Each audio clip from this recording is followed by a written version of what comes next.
kepada Allah yang Maha Agung yang telah menciptakan kita dengan sempurna.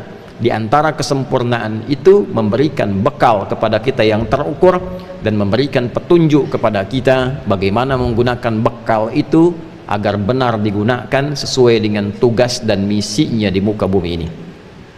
Maka ada di antara kita yang bekalnya dominan pada pengetahuannya, diberikan oleh Allah ilmu dan dia berdoa, Rabbi zidni ilma, ya Allah tambahkan aku pengetahuan.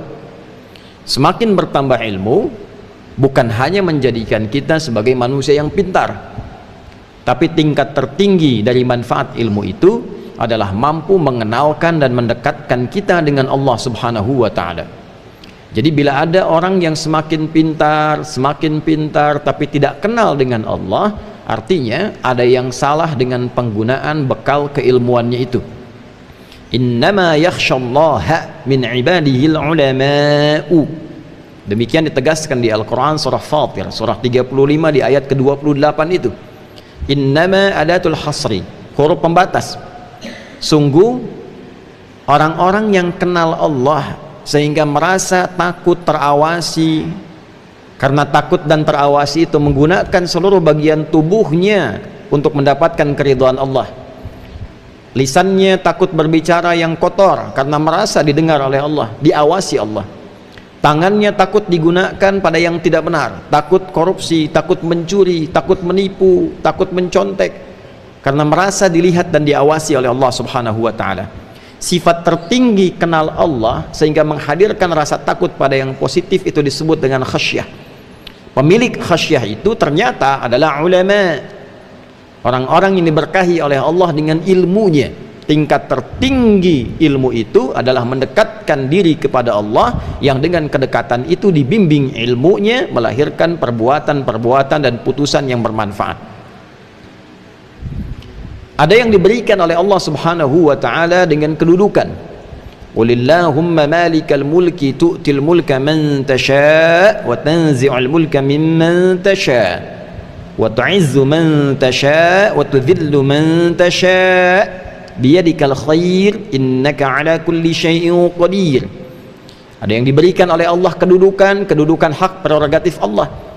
Dari yang kecil di masyarakat ada RT, ada RW, naik ke atas jadi lurah, jadi camat, bupati, wali kota, gubernur, sampai dengan ke atas presiden, adalah titipan amanah Allah Subhanahu wa Ta'ala, yang dengan itu diharapkan memberikan manfaat, yang mendekatkan setiap yang dipimpin itu dengan Allah Subhanahu wa Ta'ala. Ada tanggung jawab di situ. Karena itulah mengapa setiap pemimpin yang muslim ketika diberikan jabatan, diangkat dalam jabatan tertentu, dia mengatakan inna lillahi wa inna ilaihi raji'un. Kalimat itu kepasrahan untuk menyerahkan titipan itu dalam bimbingan Allah, sehingga selama periode ia menjabat dibimbing dari ujung kepala sampai kakinya untuk melahirkan putusan-putusan yang diridhai oleh Allah Subhanahu wa Ta'ala. Ada yang diberikan oleh Allah Subhanahu wa Ta'ala bekal dari harta benda, supaya dengan itu bisa ibadah kepada Allah. Ditingkatkan hartanya, diberikan kelebihan, bukan ingin mengangkat derajat, sekedar disebut dengan sifat duniawi sebagai orang kaya. Crazy rich, dari kota A, kota B, provinsi A, provinsi B, negara C, negara D. Bukan itu. Kalau cuma sekedar gelar yang melekat, itu hanya menjadi hukum dunia. Sementara kita akan pulang ke akhirat, maka butuh persiapan bekal akhirat.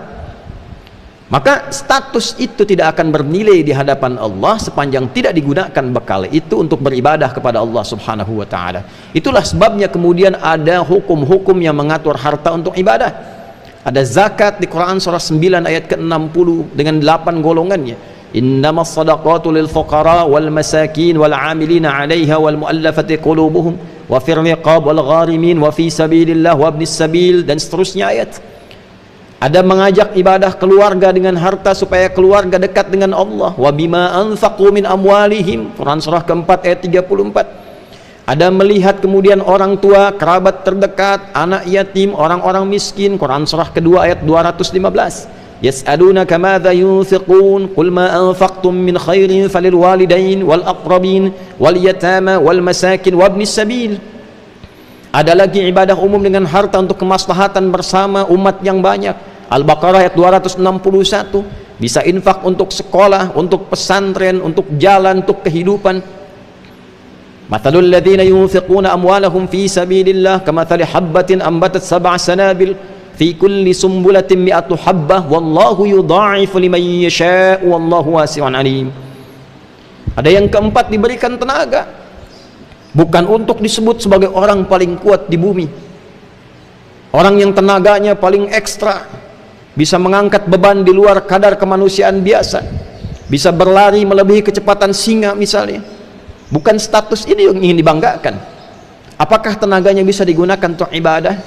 Lihat bangun malamnya, lihat bacaan Al-Qur'annya, lihat tilawahnya, lihat puasanya. Jangan-jangan siangnya sibuk, paginya sibuk, malamnya pun tak mampu bangun. Innalaka fin nahari sabhan tawila. Sungguh pagimu sampai menjelang malam itu sibuknya luar biasa. Cita-cita masuk surga hanya sekedar baca Al-Quran tak mampu, bangun malam tak ada daya. Jadi seluruh apa yang Allah berikan kepada kita, puncaknya adalah untuk mengenal Allah. Inna fi khalqis samawati wal ardi wa ikhtilafil laili wan nahari la ayatin li ulil albab الذين يذكرون الله قياما وقعودا وعلى جنوبهم ويتفكرون في خلق السماوات والأرض ربنا ما خلقت هذا باطلا سبحانك فقنا عذاب النار. Itu diantara ayat yang kita bacakan saat bangun tidur. Ali Imran ayat 190 sampai rangkaiannya ayat 200. Demikian disampaikan dalam Sunan Abu Daud nomor hadis 1367, tersambung riwayatnya pada sahabat junior Ibnu Abbas radhiyallahu taala anhuma saat mengamati kebiasaan Nabi bangun dari tidur. Itulah ulul albab, orang yang paham tentang kehidupan, orang yang mengerti untuk apa hidup. Tanyakan pada diri kita, untuk apa kita hidup? Kenapa ada di dunia ini? Setelah meninggal mau kemana? Nah, maka orang-orang yang paham tentang esensi hidup disebut dengan ulul albab. Dia mengerti bagaimana cara hidup dan dia gunakan bekal hidup yang telah dia ketahui untuk beribadah kepada Allah. Tinggal memilih. Tidak usah cemburu kepada yang banyak harta, tidak usah cemburu kepada yang banyak ilmu, tidak usah cemburu kepada yang tinggi jabatan, yang kuat kemudian tenaganya. Cukup kita mau pilih dari empat itu, pilih yang mana supaya optimal ibadah kepada Allah Subhanahu wa taala. Ikhtiarkan.